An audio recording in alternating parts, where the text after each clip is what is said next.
Hi guys, today we are going to have an interesting topic. It's going to be an exciting one. Many of you have requested for that, so let's start. Today I'm going to tell you some tips and tricks about how you can ace an interview, how you can stand out from the crowd, how you can be unique. Now, why it's important? Of course, everyone wants to get a job, right? Everyone wants to do good in the interviews. So, I have been taking interviews for over the last 10 years. I've taken more than 100 interviews. So, I can tell you what an interviewer is looking for and how you can stand out from the crowd and how you can make sure that you are the eligible one for that position.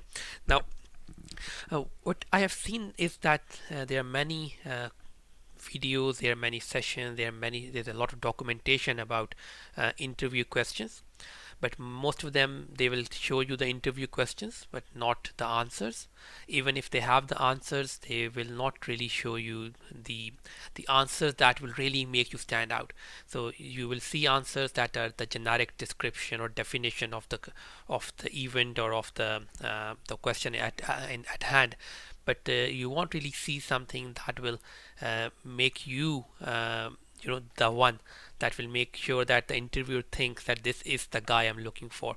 So what I'm gonna do today is that I'm gonna tell you the top questions that you should be having in nearly all the interviews when you go for an interview, and I will tell you how you can answer in such a way that your answer will be the most unique one, and it will have the most technical depth to it.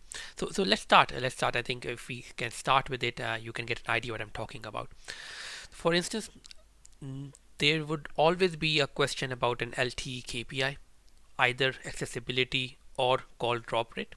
So most of the time I've seen that the call drop rate is one of the most important questions and one of the most go-to questions for interviewers, because this question really can tell you about the person, about his optimization skills. So if the interviewer asks you how to optimize LTE call drop rate, so what's the most easiest answer that many people give you? Many people reply in a very simple way that you need to improve radio quality and you need to improve handover success rate and things like that. But what we really want to see is the depth of the knowledge, and where you can show that is that you can actually tell the interviewer that there can be multiple causes which can cause a drop, and then you can tell, for instance, 3 or 4 causes, and then their corresponding possible actions and optimization actions that you can take to reduce the impact of that specific cause. So let's take an example, for instance. So you can tell that there can be one of the cause, that a major cause that causes drops in LTE is the RLCD transmission. So it can be downlink, it can be uplink. If it is downlink RLCD transmission, it is a radio induced drop, and you can improve it by improving downlink radio quality, or you can also reduce the impact of this drop by increasing the downlink RLCD transmission count. If you have an uplink RLCD transmission drop, that usually is pegged under MME. So this is another important difference you need to understand, that you need to show that to the interviewer, that you understand that the E node B initiated drops and the MME initiated drops are different, and you understand that the MME initiated drops are actually most of the time the uplink drops which the E node B is not aware of. Now I have explained this in detail in my LTE call drop video, so if you want to refer to that you can.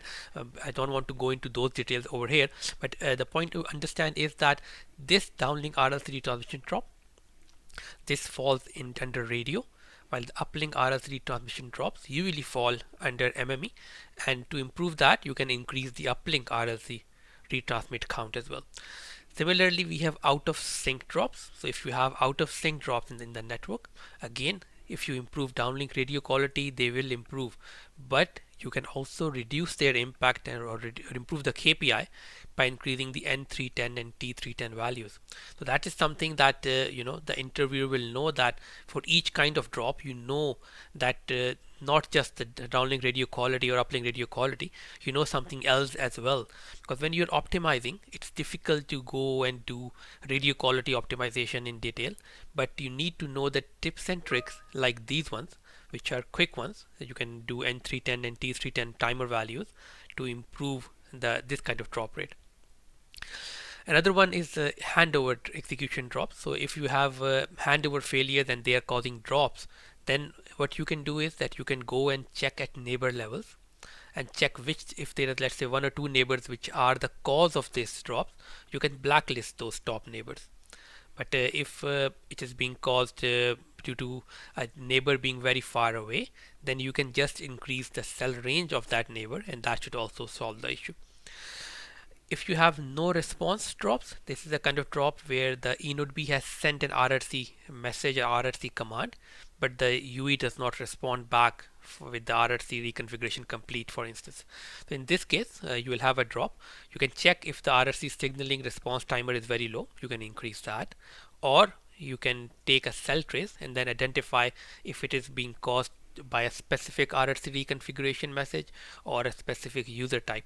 So these are the kind of things that you need to show to the interviewer, that you know much more in detail and you have much more depth when in comparison to other candidates. Let's take another example. Another very common question is, can you explain the LTE handover events? Now, mostly the candidates just will tell you definition of each event: A1, A2, A3, A4, A5, and these are the definition. This is not the wrong answer. Answer is correct. But what makes you stand out? What makes you stand out would be that if you also explain this with an example. So for instance, you can say that A3, start with A3. If I use an intra-frequency handover, I use A3 event. And A3 means that the target cell has to be better by an offset. So it means that if my RSRP is minus 100 and target RSRP is minus 96, if A3 is 4 dB, then I will do an intra-frequency handover. A3 can also be used for inter-frequency handovers, but mostly for inter-frequency we use this A4 or A5. Now, A1, A2, A4, A5, they come into play together. A2 is used that if I go below the A2 threshold, I will start to measure other inter-frequency cells. So let's take an example that A2 is minus 110. So if I go below minus 110, I will start looking for other inter-frequency cells where I can hand over.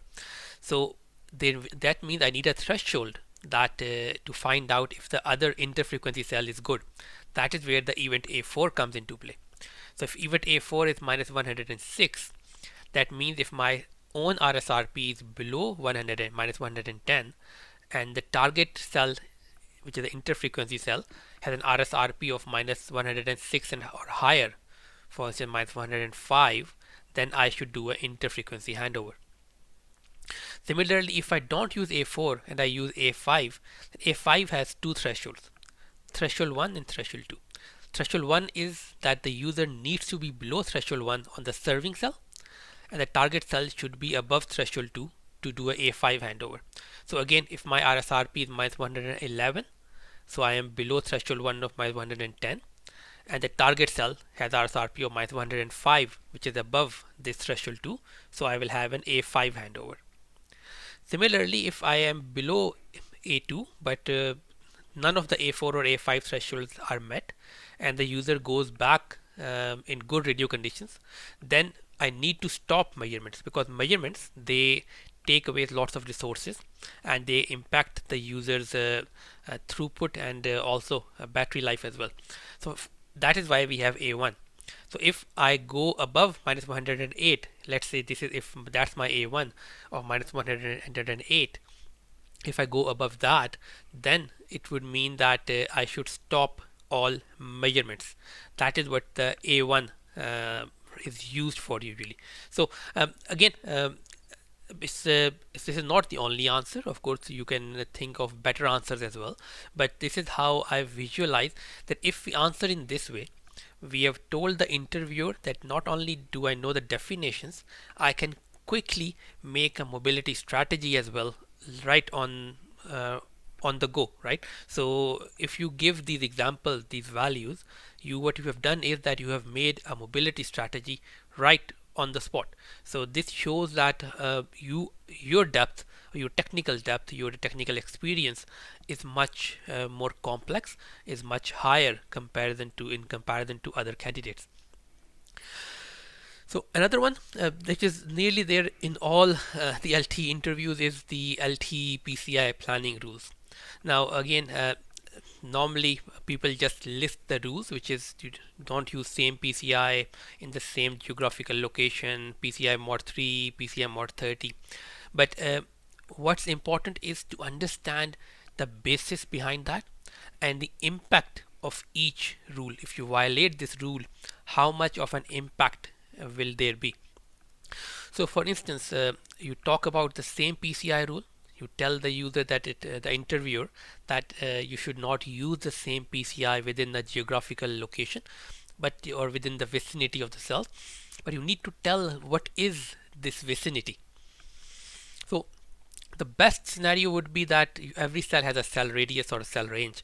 So you should ensure that the same PCI comes into play, is being reused after 2 times the cell radius. But that is not usually not possible in dense urban areas in the cities because there are too many sites.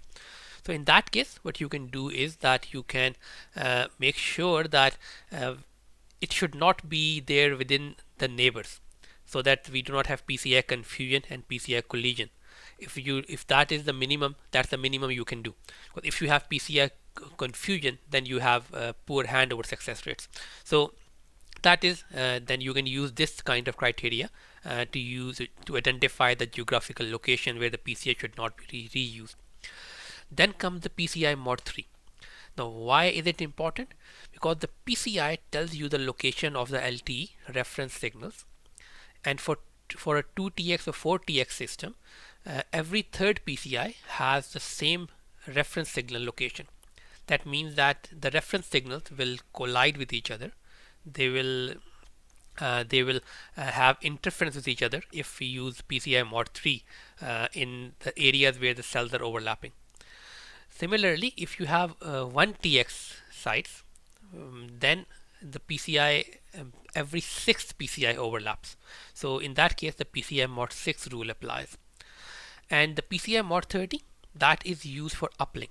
So every 30th PCI, it has the same reference signals for uplink. Same sequence is used, so that means that you will have higher interference for uplink, or you can say that the E node B will have more difficulty in decoding the uplink if you have a PCI mod 30 being used within the same cells, within the adjacent cells. So that is what each PCI rule actually implies. So if you tell this in this detail, then the interviewer will know that not only do you know the rules, you also know the impact of these rules and you know the basis behind them. So that is something that is gonna make sure that you stand out again. Another one that is there it can be in different flavors. The interviewer can ask you about the LTE network entry call flow, LTE attach call flow, network entry steps, accessibility call flow.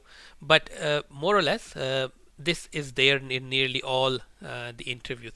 Now, usually people start from the RRC connection request, which is over here. But what I prefer is that if the user starts from the scratch, the PSS, because if you start from here and you move all the way towards the ERAB setup, this shows that you know end to end. This shows that your knowledge is end to end. You understand from the start till end, and this also shows that you are knowledge hungry, because most of the people will simply start from RRC connection request and will not even talk about all of this. Again, that starting from here is not incorrect as well. That's also okay, the answer is still gonna be fine, but it will not be something that will really make you stand out. It will not be something that will tell the interviewer that this candidate is unique. So if you start from the start, that the UE, first of all, it reads the primary synchronization signal, the PSS, which gives it slot level synchronization and center frequency information. Then it reads the secondary synchronization signal, which is the SSS, and that tells it about the CP length, the cyclic prefix length. It gives it a symbol level synchronization. It tells you whether the frame structure is TDD or FDD. It also gives you subframe information, and with the combination of PSS and SSS together, the UE can decode the PCI as well. And PCI tells the UE about the location of the reference signals and the PC fetch. Now after this, just behind the PSS, we have the PBCH.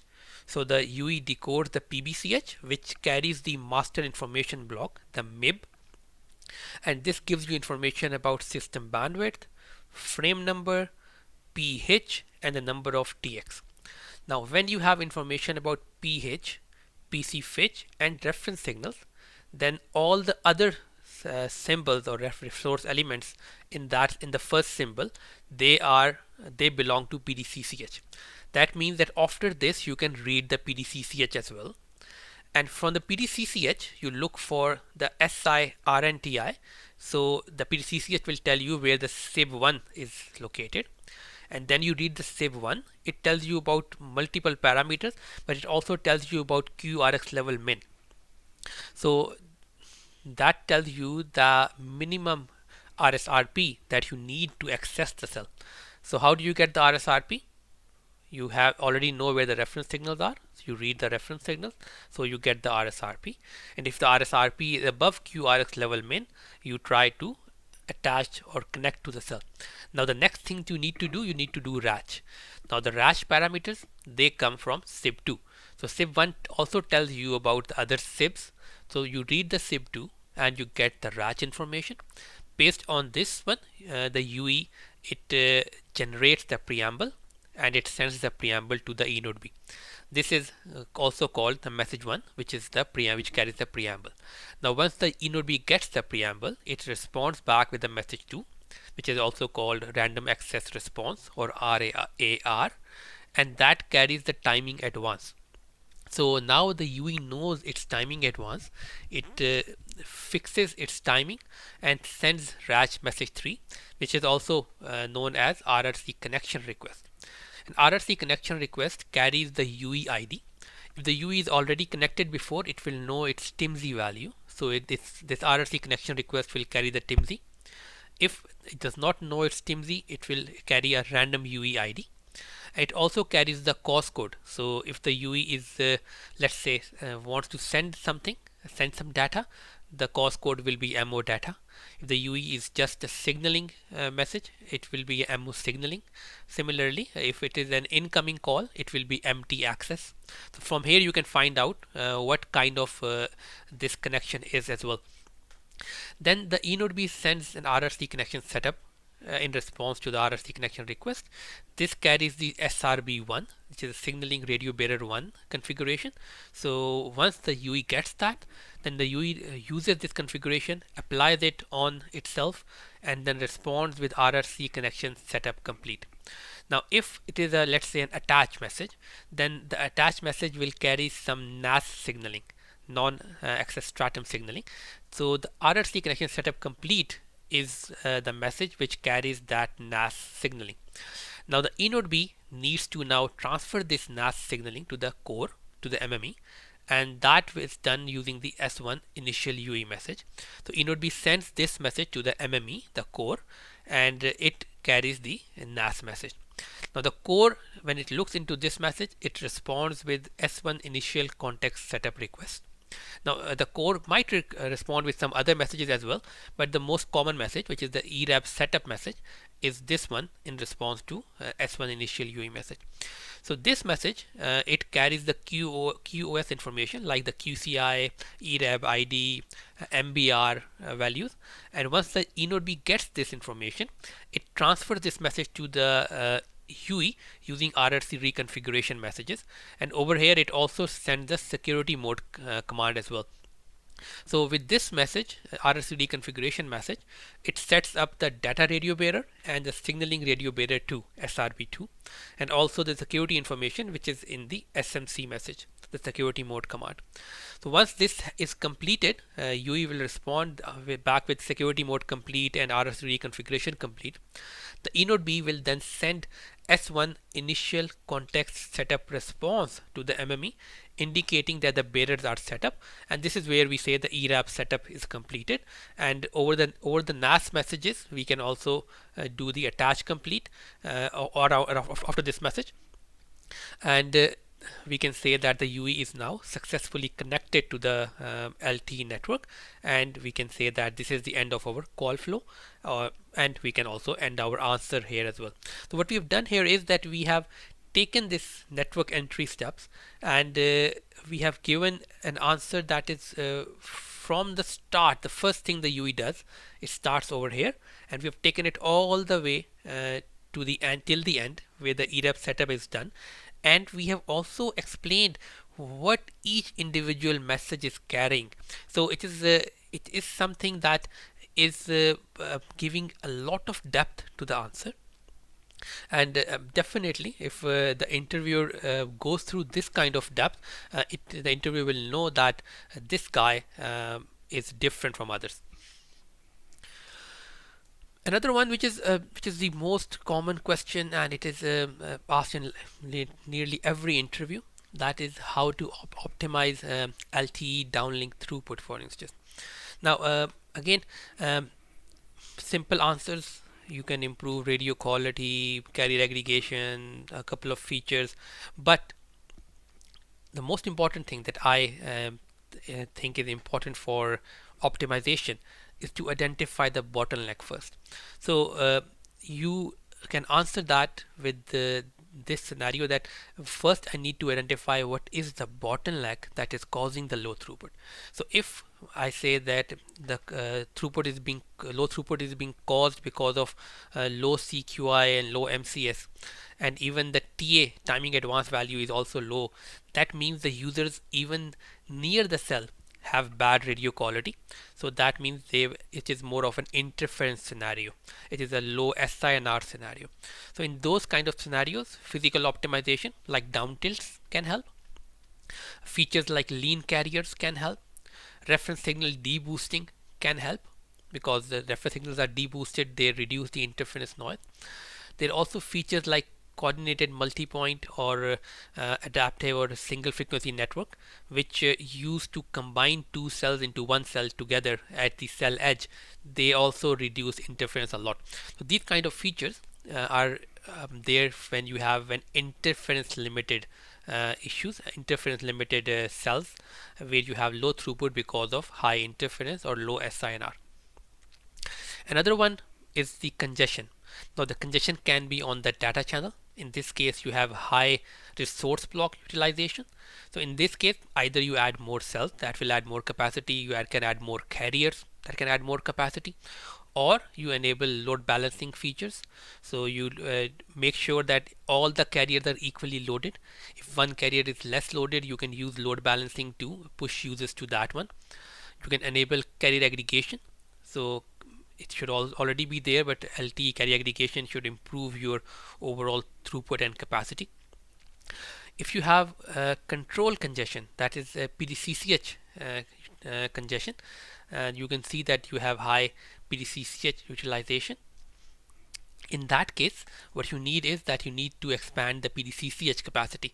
So increase the CFI, that means number of symbols required or allocated to PDCCH. If you increase that, If there's only one symbol, make it 2. If there are 2 symbols, make it 3. If there are already 3, make it adaptive. So in that case, what happens is that you can improve your PDCCH capacity. Another thing you can do is that you can reduce your aggregation levels. So if the PDCCH is using high aggregation levels, then it will be congested very quickly. For instance, if you are using the highest aggregation level, you have one symbol, you might only be able to allocate 1 or 2 UEs in that slot, in that subframe. But if you reduce the aggregation level to, let's say, 4 or 2, you can now transmit 4 or 8 users, for instance, in the same subframe. So in this case, you can increase your PDCCH capacity. Excuse me. Other issue could be backhaul issues. So backhaul issues are something that we can't really do, but if how to find out, that is important. So from the RAN perspective, if you have low slot usage, or if you have high single last TTI usage, then that means that you can have some backhaul issues or your core issues. So in that case, you need to increase the backhaul capacity. So the important thing is that you should be able to identify possible backhaul capacity issues from your own analysis on the RAN side. Now another one could be simple poor coverage. In this case, what will happen is that you will see high path loss and high TA, timing advance counters. So in this case, you know that users are very far away. So in this case, you can up tilt, you can increase your power, or you can move users to the lower frequency bands. So if you are using, let's say, a higher band like 2600, and you can see that it is users are camping in very poor coverage and their throughput is very low, and you have tried up tilting, you have tried increasing the power, but nothing is really helping. You can offload the cell edge users to a lower band, for instance the 1800 band or 2100 band or 800 band, so that in that band, because it's a lower band, they will have higher RSRP and more coverage. So it will end up users having better throughputs in comparison to what they're getting on the higher frequency band.